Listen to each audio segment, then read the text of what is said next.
Welcome back. Episode 10, I believe. Halloween Spooktakular season. It's technically our third episode for this Halloween spooky season, 2022. Yeah. That's going to age us real quick.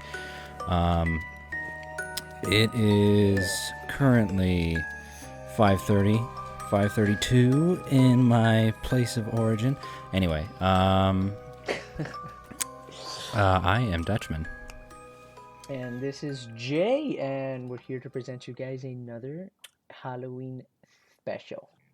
But yeah, for this episode, what we did is we just watched a couple of Halloween specials, watched a couple of, just a couple of Halloween-related topics, either horror movies, TV shows, specials, as I said before. Mm-hmm. And we're just going to talk about it, digest it, see Halloween and Halloween adjacent media appreciation podcast. 100%, bro. This should be a national holiday and we should have it off. I'm just kind of like how we just bring up random MCU shit half the time, and then other times it's Sandman, and then other times it's Now that you remind me of that, I still never went back, and I don't think I'm going to. Oh goodness. Oh man. All right. But do you want to go first? What did you watch in preparation for this episode, or do you want me to go first? Well, in preparation of this episode, I watched in a gaggy way. Mm-hmm. I watched the Velma trailer, the new HBO Velma special. Oh Lord. I consider it horror. I would say that splitting hair. Scooby-Doo in and of itself is a spooky originated series. Raggy. Goodness. But I watched it, and it's only like a minute or two long. I'm sure you can find it on YouTube.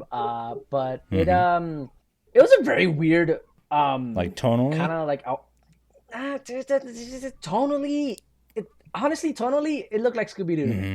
It looked like Scooby-Doo to me tonally, but in terms of what it actually was and everything that was portrayed, it was kind of like poking at the fan base, like a satirical sort of thing.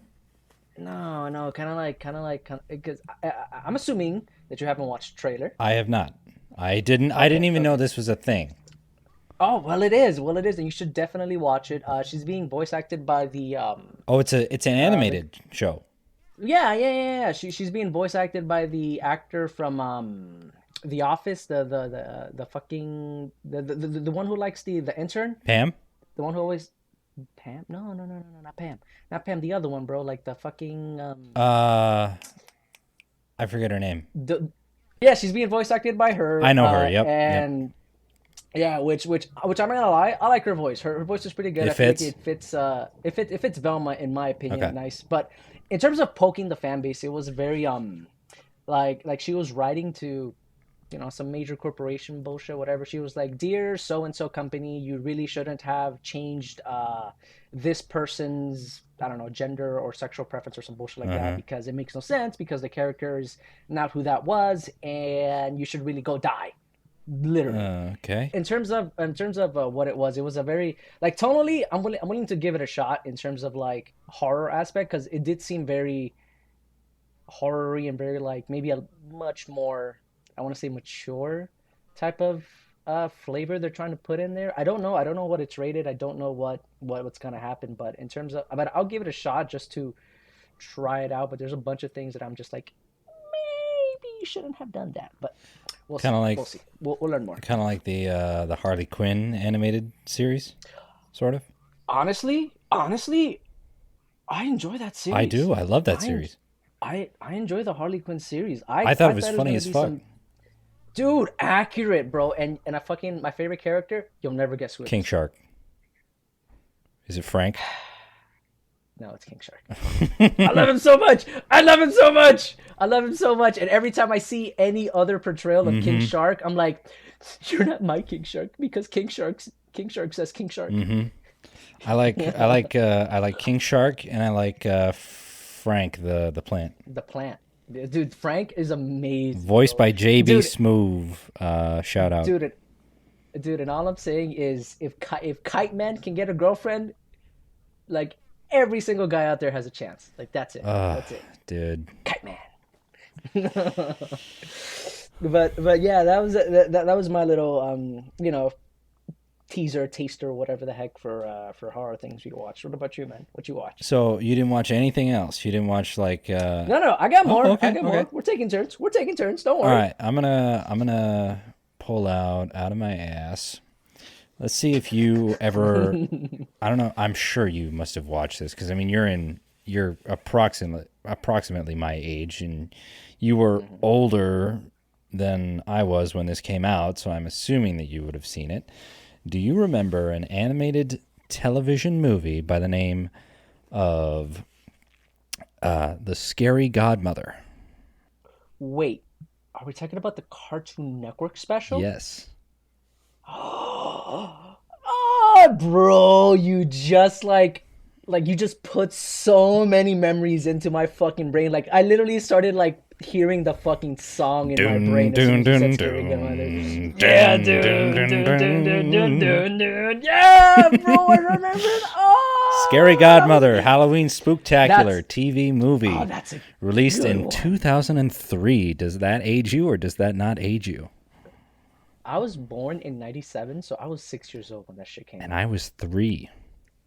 Oh my god, and I'm 25 right now, bro, Hmm. and it's still fucking there, bro. Mm-hmm. That's how you know stuff is good when you just remember it. Specifically the first one. The second one, not as good. Nah, never. Jimmy's Not as Revenge. I good. mean, I liked it, for whatever it was, but first one will always have a special place in my heart. Always, I always. watched that in preparation, and spoiler alert, you can find it on YouTube, ripped straight from online sources. So pirating, don't pirate, kids. It'll land you in the slammer. That's where you get a VPN. But go on. The Scary Godmother Halloween Spooktacular, based on the comics and children's books of the popular artist and writer Jill Thompson, which I didn't realize at the time that those were actually based on books, Me neither. which I need to go and read those now. Right. But I watched that, and I kind of wrote down some notes. I just kind of like jotted some things down that kind of stood out to me. Obviously, I still have a lot of nostalgia, a lot of love for this special, but I did kind of tear it apart in some areas. Obviously, this has not aged well. I mean, if you go back and look at it, I mean, it's got the Veggie Tales, like couple The couple animations. couple Oh first my god. years of Veggie Tales. It's got that kind of animation, little rough looking, but I think that adds to the charm. Right.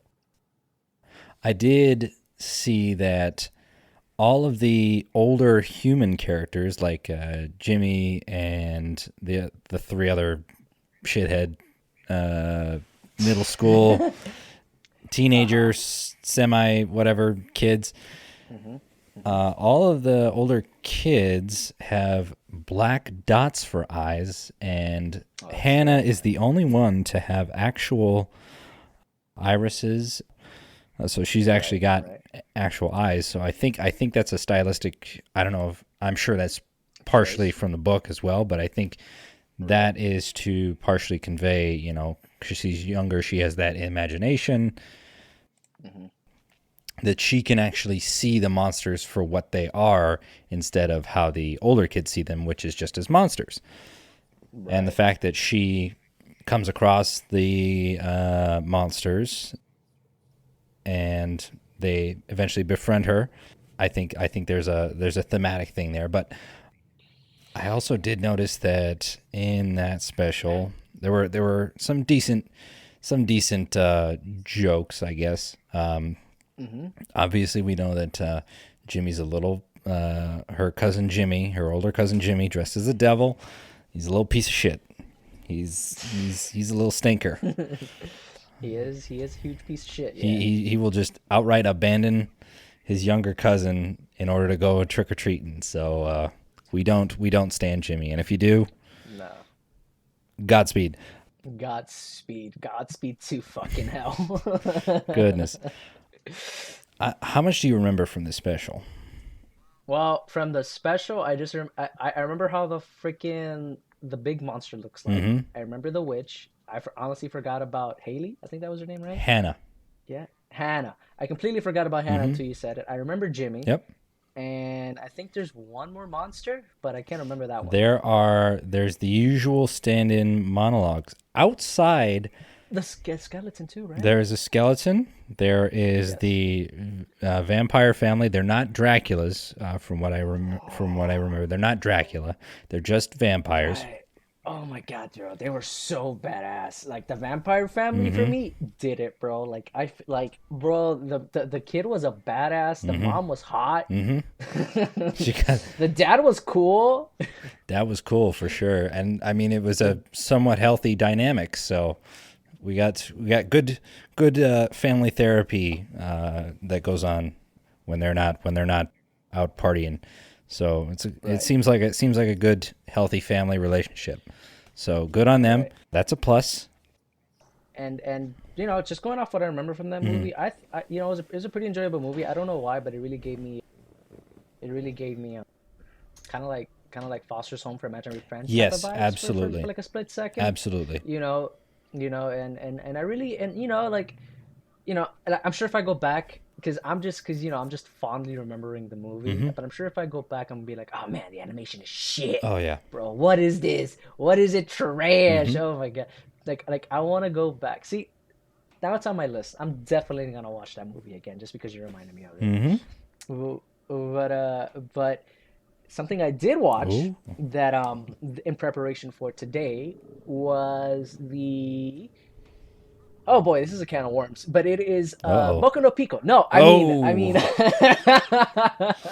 now that's terrifying, but no, Greatest no, it was media to ever have been released ever.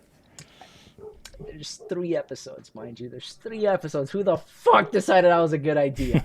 But no, I watched the Grim Adventures of Billy and Mandy, the Halloween special with Jack. Ooh, Jack, the headless pumpkin head Pumpkinhead. bullshit motherfucker. I have Yeah, like you like I remember watching that as a kid and cuz I know that I've watched it, but I cannot remember a single goddamn thing about that episode. exactly, And exactly. now you have But just okay, unlocked just a flood of memories. All right, let's go. I want to dive right into let's this, go. please. Got you. So quick synopsis is, it's Mm-hmm. Halloween.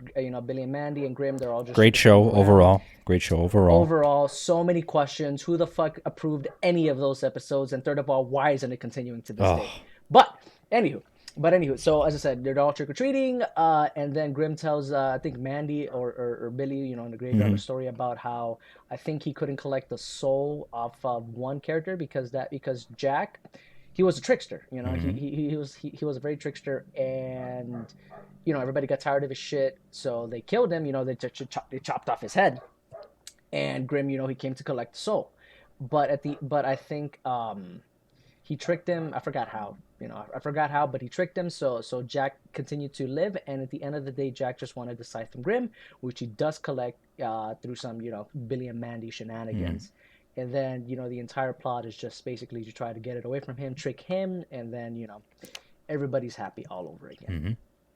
But the thing that really got to me about that special was how fucked up it is, because mind you, it's a kid show, it's in Cartoon Network, Mm-hmm. and what they show then compared to what they show now is ridiculous. Like Absolutely. I remember the scene where his head chopped off, it's obviously not bleeding, there's no Mm-hmm. guts or spinal cord or Yep. anything like that. His head chopped off, but you can see him grab it, put it back on his head when Graham comes over to be like, haha, look, I'm fine, haha, I'm just kidding, look, I'm not dead, and then it just falls right off.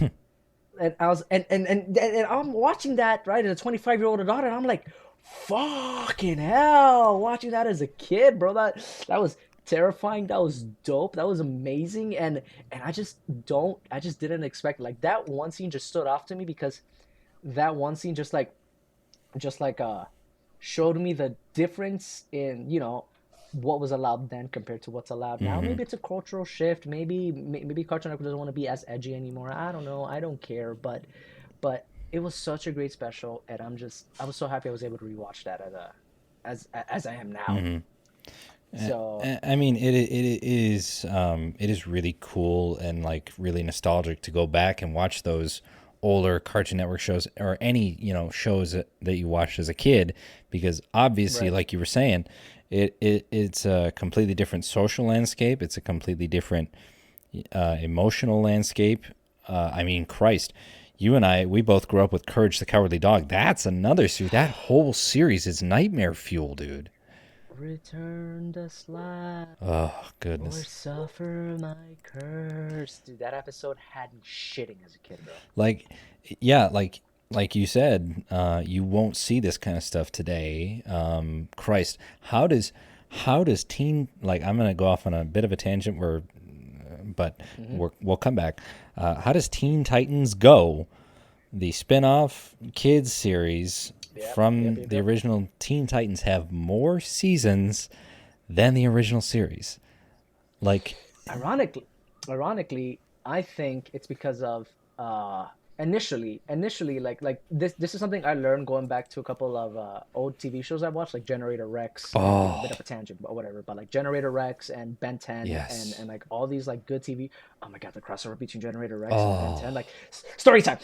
Oh my god, because I'm gonna forget it. But I remember when the Ben 10 versus Ben 10 versus Generator Rex like crossover was Mm-hmm. happening, and I just happened to get in trouble at school, and I was a kid, so my mom was like, "Oh, you're going to your dad's house," and I was like, "No, because my dad doesn't have cable, so I Oh, couldn't watch it, and I missed out on the oh, premiere episode. I was so upset, bro. I literally cried. I cried out of frustration, out of how angry I was, dude. But damn. coming back. Okay. It's I figured out, or I'm not gonna say it's 100% because of this, but I'm fairly sure it is. It's because of toy sales. A Okay. lot of those TV shows like Generator Rex and Ben 10, their literal episode revenue was because of toy sales. Mm-hmm. If you had no sales, you have no Mm-hmm. episodes. So that to me could have been why it got canceled. As I said, I can't confirm, can't deny. I didn't work over there. I don't fucking know. But I feel like that's the reason as to why it got canceled. And Teen Titan Go is continuing because I feel like they're making good money off at least the TV shows and ad revenue off of Mm-hmm. that. So I mean, that's like you were saying, toy revenue and TV series. I mean, Transformers started out as a toy line, and then it morphed into the original. I forget when the series released. I'm sorry. no, you're good. It was like 80 something. I think. I'm sorry. I'm very very sorry. I'm a Transformers fan, but I still have not watched G1. Shame on you. But Shame on yeah, you. no, it's, if you didn't know that, I mean, it started out as toys, and then it turned into a cartoon with lore and backstory and all that other stuff. So I think that's a cool thing. Going back to Harley Quinn, Harley Quinn started out as an animated character on the original Batman, the '90s Batman series, and then transferred into the comics. Yeah, It's yeah. interesting to see these the I don't want, like, a not a paradigm shift, but like a media shift. And then now they've become ingrained into popular culture I in think, that way. I think, yeah. I think a big reason as to that shift from where we were back in the 2000s and where we are now in 2022, Mm-hmm. at least in terms of characters and popularity and why they should have a show. Mm-hmm. I think a lot of it is like I'm not a comic book fan. I mean, correction, I am, but I don't know the ins and outs. Where like if I was to tell you, oh, what's 50, issue 52 of Batman, which one's the most current Mm-hmm. Batman? What is the the big reboot that happened? What's the new 52 issues? Like Mm-hmm. stuff like that. I can't fucking tell you. I can't fucking tell you, but I know more than the average Joe. Like Mm-hmm. I keep track with some storylines, some alternate universes, some shit that And happened, s- shit and you happened, have so your on and and so you have forth. your favorites to Right, compared to exactly. those that don't like these specific Right. series. Right, because everybody can say, "Oh, I like Batman," but which Batman do you like? Do you like Damian Wayne's Batman? Mm-hmm. Do you like it when Nightwing took over Batman when Bane broke his back? Mm-hmm. Do you like the original Bruce Wayne? Do you like Thomas Wayne when he's Batman in the Flashpoint period? Mm-hmm. Right, like Batman is Batman, Mm-hmm. but like which Batman? You Mm-hmm. get me? And I think a lot, and I think at least in terms of back then, they weren't expecting, which in good faith, they weren't expecting people to understand who these characters are and why they should have a show. You get me? Mm-hmm. Like if I'm already into the Batman, Supermans, whatever the heck the case might be, I'm already buying your comic book. Mm-hmm. I'm already giving you the money. You get me? So these shows were, in my opinion, a gamble. Mm-hmm.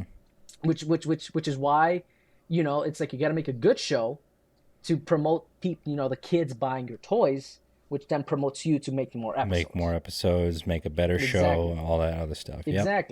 Exactly. See, and now it's not like that anymore because now, like Harley Quinn, she's on HBO Max, I think. Yep.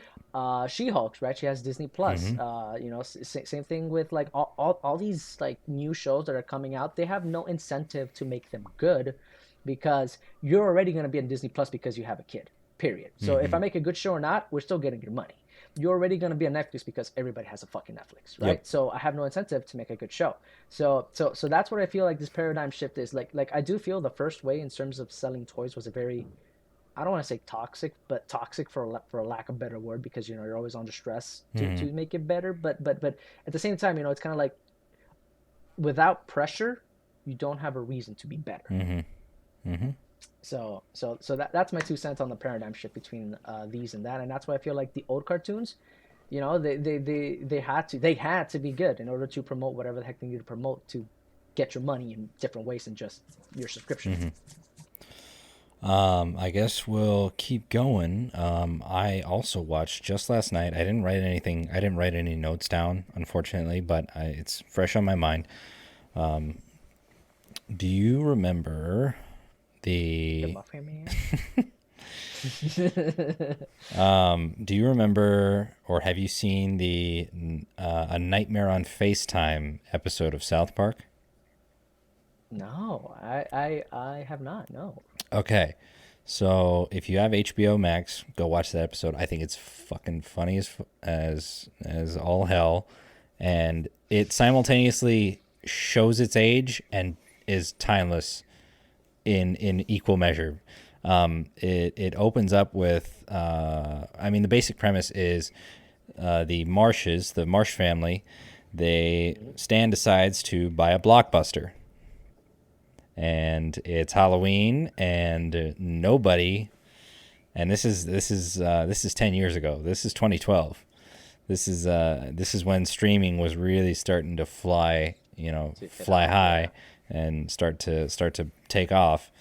And obviously no one's gonna go out and rent spooky movies when they have Netflix and their iPad. You remember when Netflix gave you discs? You Oh, had to mail in and mail out. Oh my I god. remember. I remember specifically watching The Incredibles and 2003 Ang Lee's Hulk movie. Those are two ones that specifically stick in my mind. Interesting. I I saw somebody, I think just a couple weeks ago, they had a random ass Netflix disc in the corner on a table. I was like, holy shit! Wow, that's old. Yo, That's put that next old. to my Blockbuster card. But yeah, so the Marshes, they stand by Blockbuster, hoping to make it big, make it rich, and it's basically riffing on The Shining, right? Stan is our what the hell's his name? Jack. Jack Torrance That makes character, sense. That makes sense. and like he's seeing ghosts in the Blockbuster, and he's becoming crazy, and it's funny. It's super super funny, while also being the year that Gangnam Style was popping real hard. In, So you in 2012? that was Oh my 2012. god. I feel so old. That's I feel so fucking old. old. Oh my god. But yeah, like No. every like at the costume party that they go to, like there's half the people are dressed up as Gangnam Style. Oh my gosh. And then and then so Stan, and this is also the year Mm-hmm. that the Avengers came out.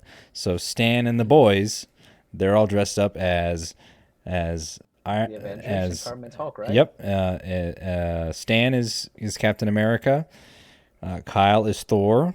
Kenny is Iron Man, and obviously Cartman is Hulk.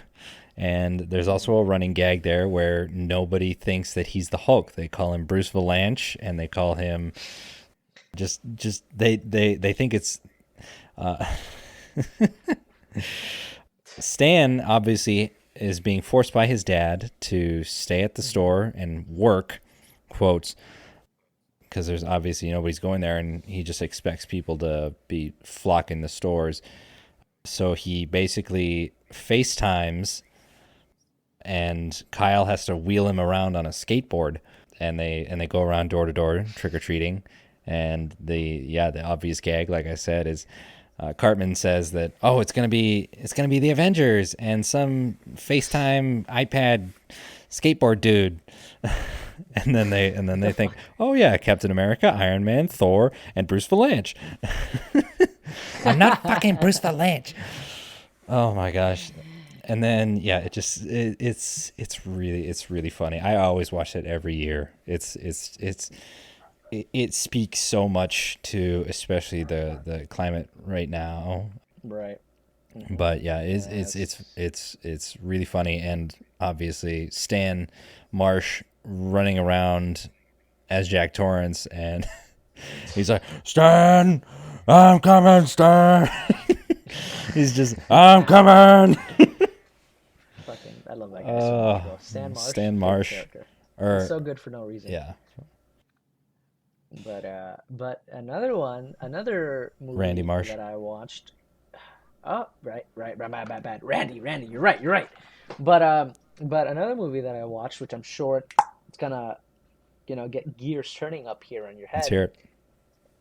Do you remember the movie Monster House? Oh. I just Ah, like knew it. you're every single one of these. You're just like you're unlocking the floodgates, and I'm just remembering, just like 6 o'clock on Cartoon Network.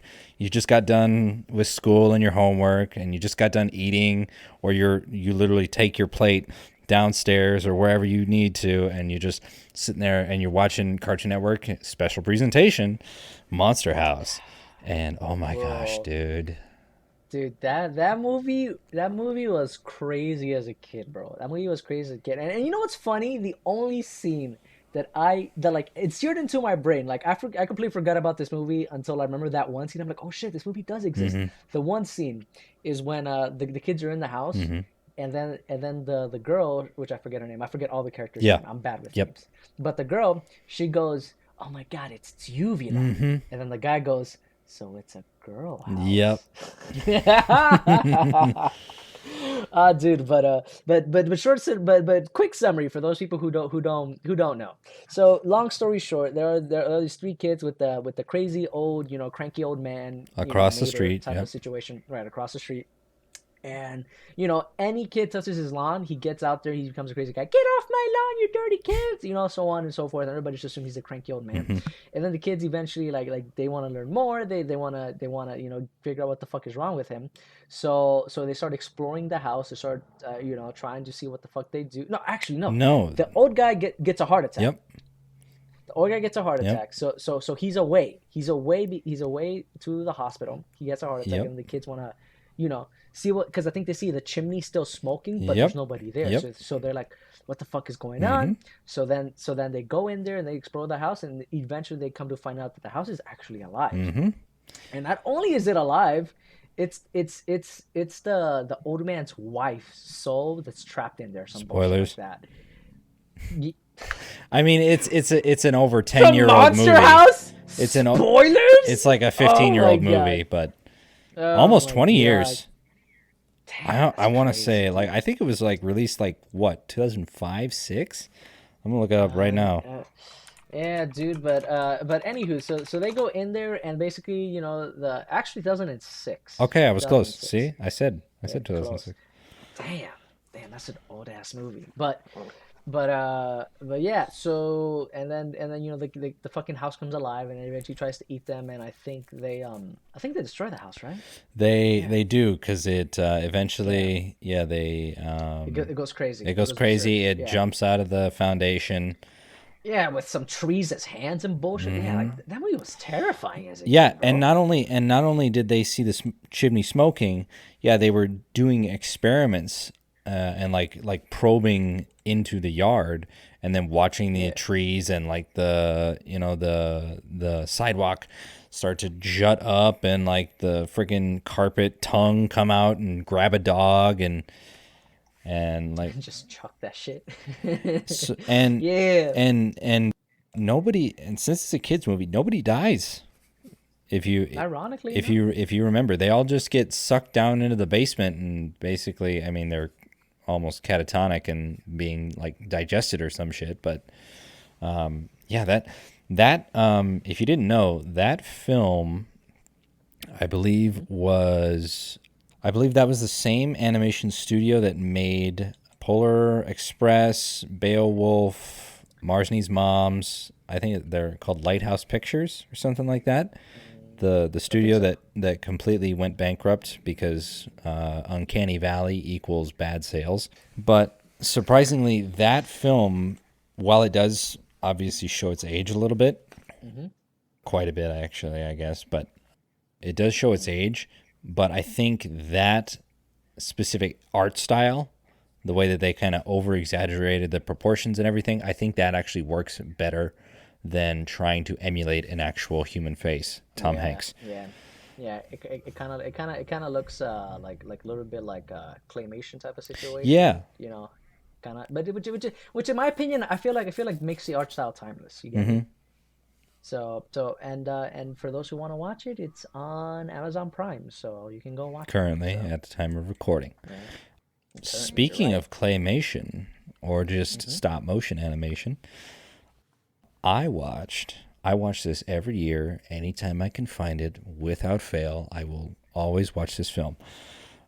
People, they adore The Nightmare Before Christmas, right? Uh-huh. They I mean, I will not deny that I love that film. I had that film on VHS. That's another one that I had that I watched every year. But another one that I will watch every year or any time that I find it is Corpse Bride. Corpse Ooh, Bride. my first time watching it was sometime this year. I never watched it before. Wow.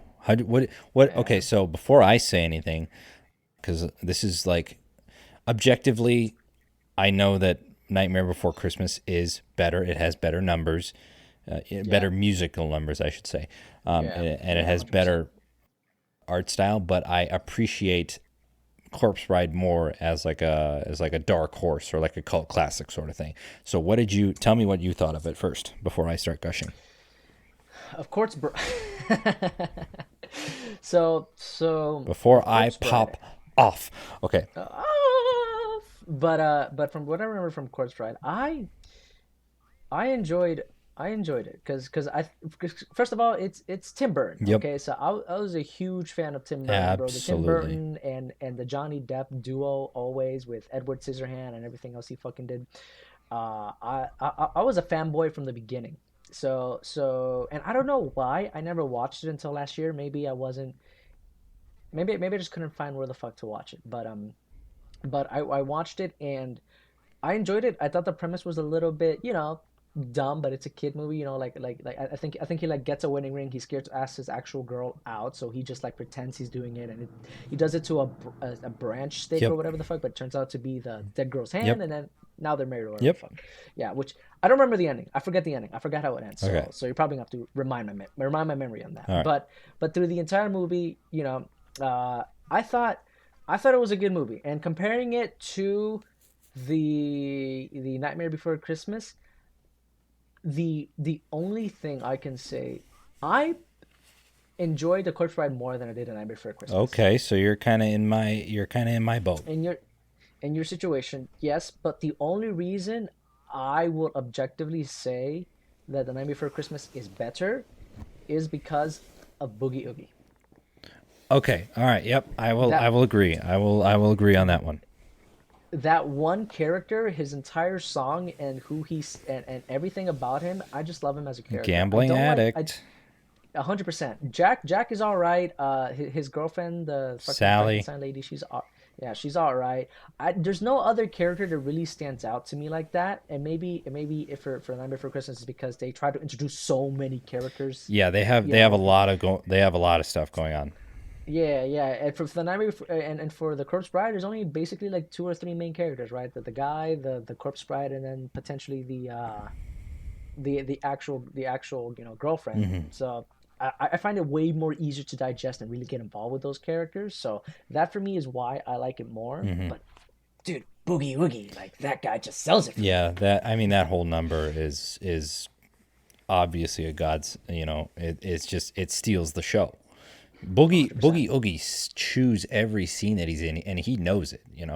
It's almost like he's knocking on the fourth wall. He's not breaking it, but he's definitely like tapping on the glass. Like, I'm the best character in this scene, and in the latter half, in the last third of the movie. So you need to pay attention to me. Oh, of course, of course. And I didn't really like the whole Jack trying to steal Christmas Hmm. plot. I didn't really like that either. I thought it was kind of like something had to be done. Here's a story, have it. Okay. But yeah. So I enjoyed it. I would give it like a seven. The Corpse Bride, I would give it like a solid seven, 7.5. Hmm. So it was a good movie. So now you may gush. Now that we agree. Okay. So yeah. So I'm gonna explain a little bit more in detail. So the basic premise of this film, obviously, so Victor and Victoria, their families. So Victor Van Dort and Victoria. Oh Jesus! Damn it! I watched this movie on like a semi monthly basis. Oh my God. Yeah, Victor I have a Van Dort question. and Victoria Everglut. So the Evergluts are the stand-in. Kind of like the Martague and Capulet type of situation. Sort of, yeah. So Okay. basically, Victor's family is a family of newly minted rich people. So Okay. they're So new, new money yeah, new money, and versus old the money. Evergluts are the old money, who are ironically poor, and now they have to marry into Victor Van Dort's family to be able to stay out of the poorhouse. Hmm. And so that's why this wedding has been prearranged. And there's also this element of loving that other person, instead of doing Right. it for duty, doing it for family, to stay out of poverty.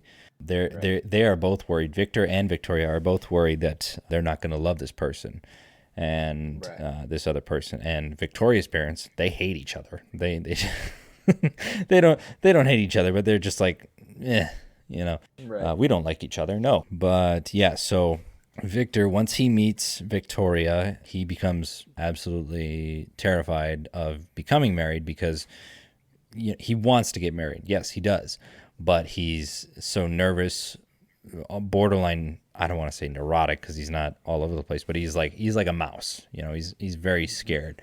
He gets scared very easily and doesn't have much of a backbone. But yeah, they practice for their wedding, the ceremony. He can't learn his vows, and then in the woods, without anybody watching him, where he has ample time to do it, he just goes off and he puts the ring on this branch that turns into Corpse Bride, voiced by Helena Bonham Carter, Like, Miss ooh. Miss Bellatrix. Sure. Be- Let's go with that. Bellatrix, the female Not that not a helped. Harry Potter Okay, fan. okay, fair enough. Did you also know that this movie, it was released in 2005, and so was Mm. Charlie and the Chocolate Factory, also directed by By Tim by Burton. Tim Burton. And what was said of the cast, because it's also Helena Bonham Carter and Johnny Depp as the two, they're both in both of those films. What was Who's said was basically they're acting for Charlie and the Chocolate Factory during the day and then voiceover at night. So that's that's basically how wow. both of those movies got made. Who was Helena and Charlie? She was Charlie's The witch mom. girl? Oh, okay. Helena, Oh, shit. And fucking now that you give me a face, she looks exactly like the Corpse Bride. yeah, Oh my God! Wow. yeah, Wow. It all clicked. Helena Bonham Carter. If you've also seen Sweeney Todd, also Tim Burton. She's the one who makes the cakes, Yep, the right? pies. Yeah. That's Helena Oh Bonham Carter. shit. Oh my God. Oh my God. She is amazing as an actress. Oh wow. Oh wow. I'm sorry to cut you No, off, no, but go no, no, on. no. But yeah, so basically, yeah, Victor gets pulled down into the world of dead, which ironically is the more lively and colorful world in this film. I love the juxtaposition of the world Right. up, everybody up in the world of the living Boring is and dull. white, Yeah. is black, white, and shades of gray. It just looks dull. It looks you don't want to be there. It looks like shit, and everybody there, they're just stiff. They're not lively. They're basically more dead than the people who are dead. And then the people who are dead, it's colorful. It's primarily greens and oranges and you know just vibrant colors, and they're lively, and it's ironically it's I love that idea that the dead, Juxtaposition. Yeah. yeah, I love that the dead are more alive than the people who are actually alive.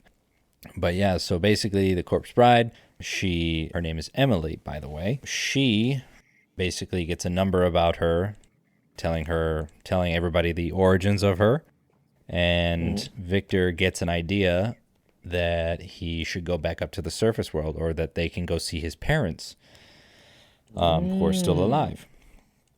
He goes to see Victoria, and Emily comes with him, and she finds them together, and then she takes him back down to the world of the living. Wow. They have a fight, whatever. Then eventually Victor finds out that another man by the name of Lord Barkis, Ah, Lord yes. That Barkis name did Bittern, ring a bell. Lord Barkis Bittern is in town, and he has basically taken Victor's place at the wedding because the Van Dorts, they need money now.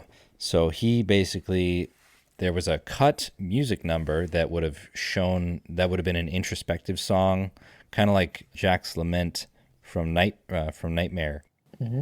That would have been Victor choosing whether or not to go back to the surface world, or to actually fully marry Emily, the Corpse, corpse bride, corpse, right? because Yeah. technically, since she is dead, death has already parted them, until death do you part. So he Right. basically has to take poison so that they can actually be together. And they, strangely enough, they also have Victor and Emily, they have chemistry together because they can both play piano. And and it's also stated at the beginning or near the beginning of the film that Victoria doesn't know how to play piano because her parents would never let her, because it's unbecoming of a lady. So you know that from just by giving that information, you can infer that Emily was a bit of a bad girl. She just kind of did her own thing. She was a wild card, when she was alive, Right. and she even exemplifies that free spirit in the performance and in her actions and her mannerisms and everything like that. She's very lively. And then yeah, so basically they decide, all the dead people down low, they go up, and we're gonna have a wedding ceremony in the upper part of in the world of the living, upstairs. And Victoria and this guy Barkis Bittern have already married at this point. They're having this super tiny cake, comically tiny cake, and all of a sudden dead people start coming out of the fireplace and just coming up from under the table, and they're not there to scare them. Inadvertently it does scare the living people, but they're Right. not there to, like, No. haunt the world or anything like that. They're just going Right. out to have a wedding. And strangely enough, the priest, voiced by Christopher Lee, he was Sounds he familiar. was Dooku in the Star Wars, the prequel films, Oh, okay, okay, okay, yeah. and he was also that one wizard from Saruman from Lord of the Rings. Anyway, he's like, "Back, you demons, back, back!" And then One of the dead guys goes, "Keep it down, we're in a church." But yeah, they go have their ceremony. Victoria goes out there because she's following them because she sees Victor. Right. So she's going to follow them and find out what the hell's going on. Emily, they start doing their vows and everything. Emily says, "I can't do it. Oh. My life was stolen from me. Now I'm stealing it from somebody else." Ah, yes. And so I can't. She loves him, but she knows that she has to let him go, which is truly, a very selfless type of love.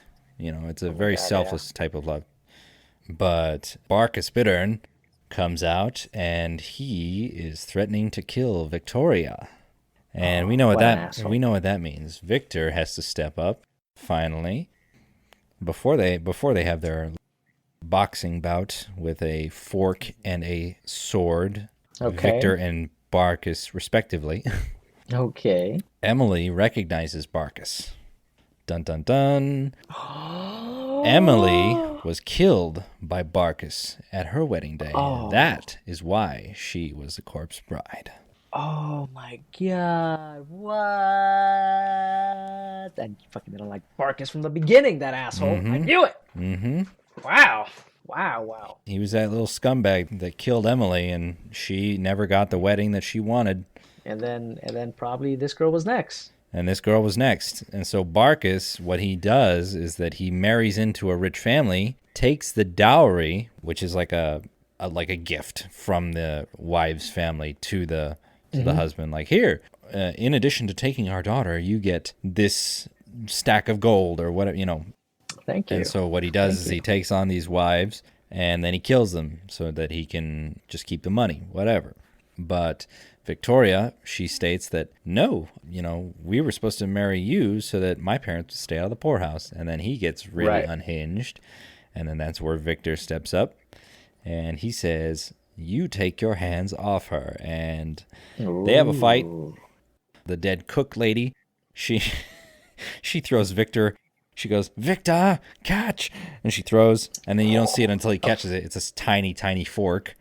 And Barkus takes a sword out of one of the other dead guys, and then you can see the ensuing comic tension in that fight as Barkus is about to come down and kill Victor. Who steps in but Emily? She takes the sword right through her chest. Oh my god. And she says, "All right, we're done." She pulls it back out. "We're done. Leave now." And then he's like, "Oh, I will. But first, why don't we have a drink?" And then he goes over to the table where Who the fuck would take it? he goes over to the table where there's this cup of wine sitting there, the wine of ages. That asshole. And he says to Emily, "Always the bridesmaid, never the bride." Ooh, what a dick. And he drinks it down, and he starts walking away, and he dies. And then now all of the dead people, they can now manhandle him. Fuck with him. They can fuck with him because they can't touch him when he's alive. They couldn't touch him when he was alive. That's it's not very it's not very it's an unspoken rule, but it's not explained very well within the film. Like we can't touch him. We have to, this is their world. We have to play by their rules. But like, what is the rule? It's never stated, but that's neither here nor there. Obviously, now all of the dead people take him down and they do away with him. Victor, Victoria, and Emily. Right. Emily, Victor embraces Victoria and he says, "Wait, I made a promise." And then Emily says, "You kept your promise. You set me free." Aww. And she goes out in style, for sure. She just walks out to an archway outside and transforms into butterflies and flies away. Damn. Into the night sky. And it's a very beautiful ending, if a little bit on the quicker side. But I mean, if you look at the runtime of this film is under 90 minutes. This film Wow. Max I runtime mean, is an hour 17. that makes sense considering the fact it was like stop motion. So that's a fuckload of But money. I mean, think about it too. Nightmare Before Christmas. Well, it's about the same. It's about the same. It's actually a minute less, but that movie feels longer than this one. This Corpse Bride moves at a hell of a quick pace. I Wow. mean, if you think about it, think about your time watching. At least for me, it did. Corpse Bride always feels really fast because it actually really is. Because I mean, Hmm. it's like they're up in the world of living. They're down in the world of the dead, up in the world of living again, down in the world of the dead, up in the world of living again. That's it. But like a lot of shit surprisingly happens in Nightmare Before Christmas, but it feels a little bit slower. It's over and done like that, and you just want to go back and watch it again. I love. That's why I love this film, because of all the stuff that I stated, because of the juxtaposition, because of the there's not too many music numbers. Nightmare Before Christmas has it beat by a country mile. Yeah, for whatever I reason, just the charm just sticks with me a little bit more. You know. my opinion on the Corpse's Bride is that I just feel like it was more. I feel like it was more thought Mm-hmm. out. You get me? Like I really do feel like the Night Before Christmas for the story it has. It seems like a very kind of like kind of like throwing shit at the wall and Mm-hmm. seeing what sticks type of situation. Like Jack wanting to take over Halloween because he's not correction, trying to take over Christmas because he's Mm-hmm. bored of Halloween. The Pumpkin King being bored of Halloween. I don't know. And then at the end of the day, he's like, "Oh, haha, I was just kidding. Halloween is actually great. I love it But so that much." that's his arc, So though. I mean, it's him yeah, becoming bored of Halloween because he's been doing it for God knows how many centuries at this point. right, right. And then he's like, I've been doing this every year. It's the same old thing. But like it's such a such a weird thing for like the end of the day just to be like actually I liked it Mm-hmm. all along. You get Well, me? I mean, it's not So it's not I don't know. necessarily that he liked it all along. It's just that now he has tried Christmas. It didn't work out for him, obviously, but now his interest has been rejuvenated. It's kind of like if you eat your favorite food, for a while, and then you're like, okay, I need to go eat something else. Try that, and then come back. You know, it's that Yeah, sort of thing, which yeah, is real. It's a real thing. It happens. of course. But obviously, it's a kids' film. But so the message is simplistic, but it works because it's a kids' film. It's a simplistic message of, try something else, try something new, and if it doesn't work, and you can Don't try again. go, your interest is rejuvenated in something else. Uh, uh, yeah. I mean, as I said, I have my gripes with the movie. There's some things I Hmm. just don't like. Maybe it's my adult brain analyzing a kid's movie, Yeah. but I don't know. I just felt like the Coach I was much more in a condensed, very focused. I want to tell this story Hmm. type of situation instead of which I personally feel. Then Before Christmas is kind of like a little bit of scatter plot here and there, trying to see what kind of make it works into one Hmm. congruent story. Aside from Oogie Boogie, Oogie Boogie is like the boss. That man is a goat. Oh, wow. And in terms of Halloween specials that I watched, I watched one more, and it was ironically enough the SpongeBob Halloween Ooh. special, the very first Okay. one, where he's a ghost. Where he's a Okay. ghost, and I don't know if you remember that episode, Strangely, but I don't, but I'm sure as you oh my talk, God, I'm really? probably gonna remember it. But Oh I my God. will. It remains to be seen. Let's go. Okay, so it's only like a Hmm. 30-minute episode, so it's not really much of a plot. But the long story short is basically SpongeBob he gets scared very easily, and he wants to do the Hmm. scaring. So he makes a costume, and it's just a ghost. He like literally just bed sheets over his head with two Yep. holes, and he's a ghost, right? And then through the entire story, he's just like boo boo boo to like people, but it was like haha you're funny, haha your Hmm. costume sucks, haha this and that, right? And then Patrick, like the genius that he is, the Patrick I want to be, right? Patrick is my goal as a Hmm. human being to be as genius as he is. He's like, oh, SpongeBob, I know why you're not scaring people. It's because you're a square and ghosts are round, right? And Spencer was like, "You're right, Patrick. How can we fix this situation?" Meh.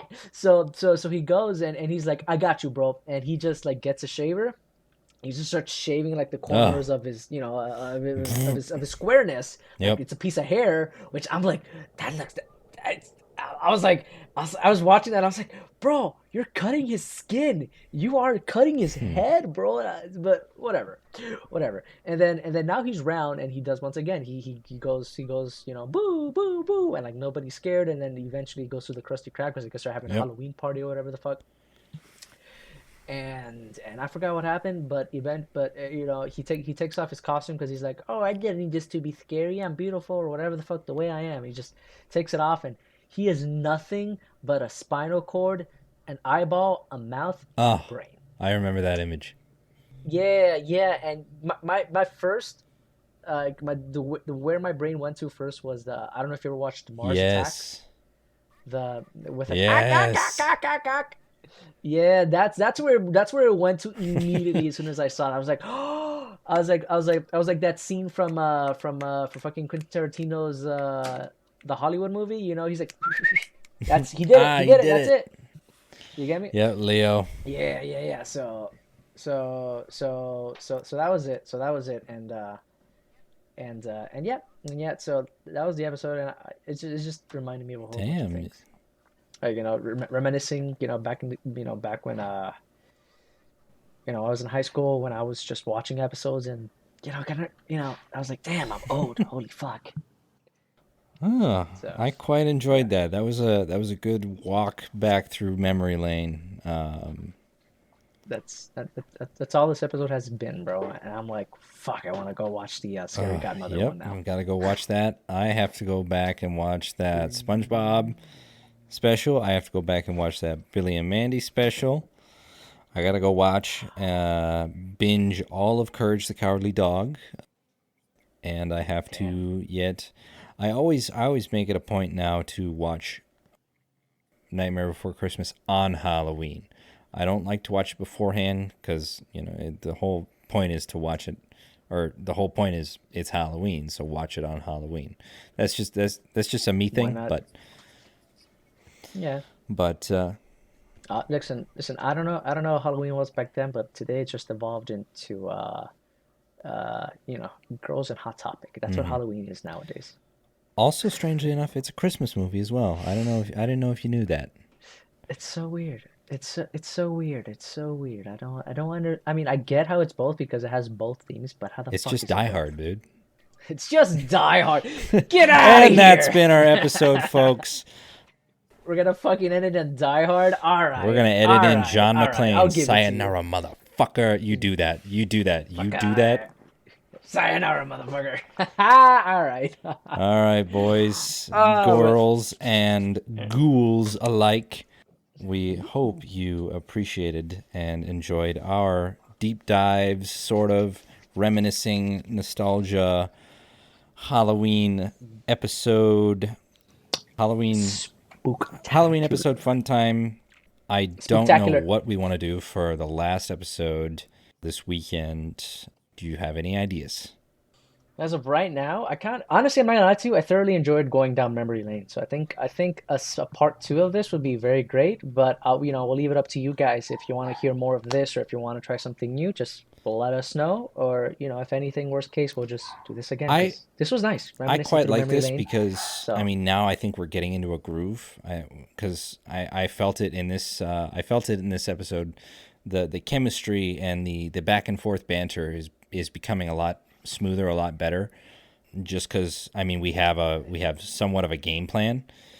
yeah, I think the catch is to have something we Yeah, can for both sure. relate to. You get me? So we'll converse off camera and we'll find out if we want to do another part two. Bring some other stuff to the table. Some more Halloween movies. Maybe we do that. Maybe we figure something else out. But for sure, next episode we're gonna have some more Halloween. We're gonna have one last Halloween blowout bash. Hoorah! It's gonna be fun, and I'm very happy that I found some spooky music to add to these episodes. So Yeah, but Dan, you're gonna hear it. You're gonna hear it in the last episode and on this one too. Maybe the next one too. all right. So, but be safe, guys. Happy Halloween, and we'll see you in the next one. All right. Bye. Do you really think you have a chance against us, Mr. Cowboy? Yippee-ki-yay, motherfucker.